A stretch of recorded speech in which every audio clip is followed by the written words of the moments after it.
আপনার প্রতিবেশীকে আপন মনে করেন, আপনি আপনার শ্বশুর শাশুড়িকে আপন মনে করেন, আপনার যদি একদিন ডায়রিয়া হয়, একদিন রোগ হয়, একদিন বড় কোনো ক্যান্সার হয়, ওই বন্ধু আপনার কাছে আসবে না, ওই প্রতিবেশী আপনার কাছে আসবে না, কিন্তু আপনার কাছে আপনার মা এবং বাবা আসবে। এই পৃথিবীতে আমাদের সবচেয়ে আপনজন হলো মা বাবা, তাদের চেয়ে আপনজন আর কেউ নেই। আমাদের উচিত তাদের সাথে সুন্দর আচরণ করা, তাদের সাথে সুন্দর ব্যবহার করা। আপনি যদি তাদের সাথে খারাপ আচরণ করেন, আপনি যদি তাদের সাথে বেয়াদবি করেন, আপনি যদি তাদেরকে গালি দেন, তারা যদি আপনাকে একবার বদদুয়া দেয়, আপনার পুরো জীবন নষ্ট হয়ে যাবে, পুরো লাইফ নষ্ট হয়ে যাবে। সূরা বনী ইসরাঈলের 23 নম্বর আয়াতে আল্লাহ সুবহানাহু ওয়া তাআলা বলেন, ফালা তাকুল্লাহুমা উফফি ওয়া লা তানহারহুমা। Allah said in the Quran, say not to them uff and do not repel them.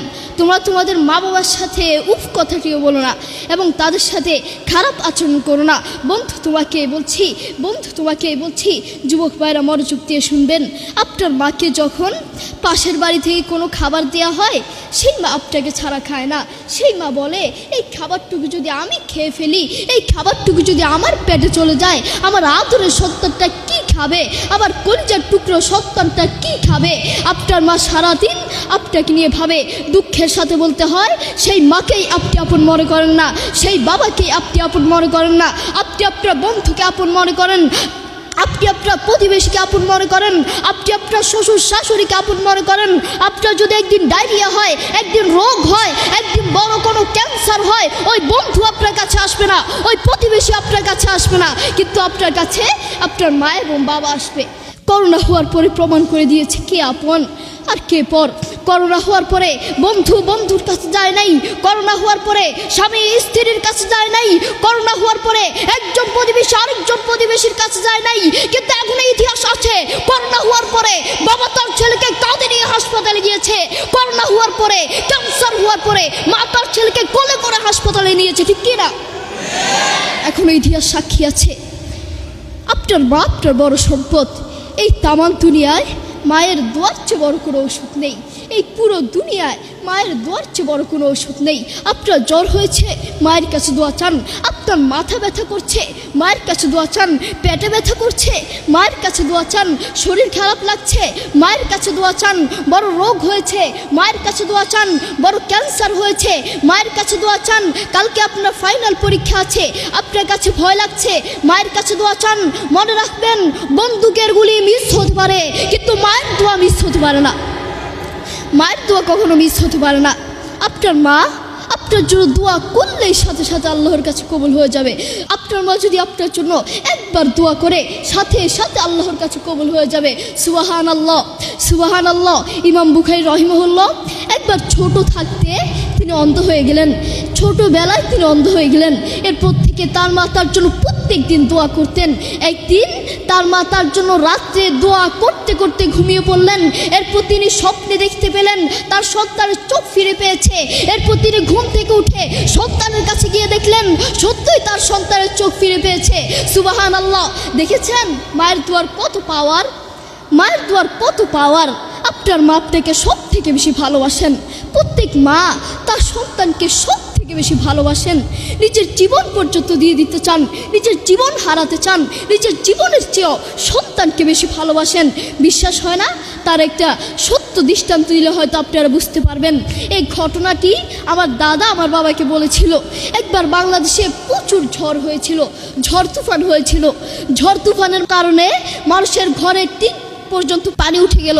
তখন আমার দাদা নিজের জীবন বাঁচানোর জন্য একটি গাছের উপর উঠলেন। তখন আমার দাদা দেখতে পেলেন একজন মহিলা তার ছোট্ট একটা সন্তান নিয়ে একটি ঘরের টিনের উপর উঠলেন। তিনি তো আর গাছ উঠতে পারেন না, তাই একটি ঘরের টিনের উপর উঠলেন। আমার দাদা দেখতে পেলেন পানি যখন আস্তে আস্তে বাড়তে লাগলো, পানি যখন আস্তে আস্তে আরো বাড়তে লাগলো, তখন ওই মহিলাটি চোখের পানি ছেড়ে দিয়ে তার সন্তানটিকে উপরের দিকে তুলে আল্লাহর কাছে বলছে, হে রব, তুমি আমাকে নিয়ে যাও, কোনো সমস্যা নাই, কোনো টেনশন নাই, কিন্তু আমার এই কলিজার টুকরো সন্তানটাকে বাঁচাও, আমার এই আদরের টুকরো সন্তানটাকে বাঁচাও। আল্লাহু আকবার। দেখেছেন আপনার প্রতি আপনার মায়ের কত ভালোবাসা, কত মায়া, কত টান। সেই মায়ের প্রতি আপনার কোনো ভালোবাসা নেই, সেই মায়ের প্রতি কোনো ভালোবাসা নেই বললেই চলে। আপনার বাবার প্রতি আপনার কোনো ভালোবাসা নেই। আপনার মায়া টান ভালোবাসা বড় বড় খেলোয়াড়দের উপর, বড় বড় নায়ক নায়িকাদের উপর আপনার টান ভালোবাসা মহব্বত বড় বড় ক্রিকেটারদের উপর, কিন্তু আপনার মায়ের প্রতি আপনার কোনো ভালোবাসা নেই। মা আপনাকে বলছি আপনি যদি সুখে শান্তিতে থাকতে চান, আপনার সন্তানকে বড় আলেম বানাতে চান, বড় হাফেজ বানাতে চান, বড় দিনের দায়ী বানাতে চান, একজন সুসন্তান হিসেবে গড়ে তুলতে চান, আপনার সন্তানকে মাদ্রাসা পড়ালেখা করান। আপনার স্বপ্ন কি? আপনার সন্তানকে স্কুলে পড়ালেখা করিয়ে বড় ডাক্তার বানাবেন, বড় ইঞ্জিনিয়ার বানাবেন, বড় অফিসার বানাবেন। আপনি সারা বাংলাদেশের বৃদ্ধাশ্রম গিয়ে খোঁজ নিয়ে দেখেন, সারা বাংলাদেশের বৃদ্ধাশ্রমে বড় বড় ডাক্তারদের মা-বাপকে পাওয়া যায়, বড় বড় অফিসারদের মা-বাপকে পাওয়া যায়, বড় বড় ইঞ্জিনিয়ারদের মা-বাপকে পাওয়া যায়। সারা বাংলাদেশের বৃদ্ধাশ্রম খুঁজে আপনি একজন আলিমের মা-বাপকে পাবেন না, একজন হাফিজের মা-বাপকে পাবেন না, ঠিক কিনা?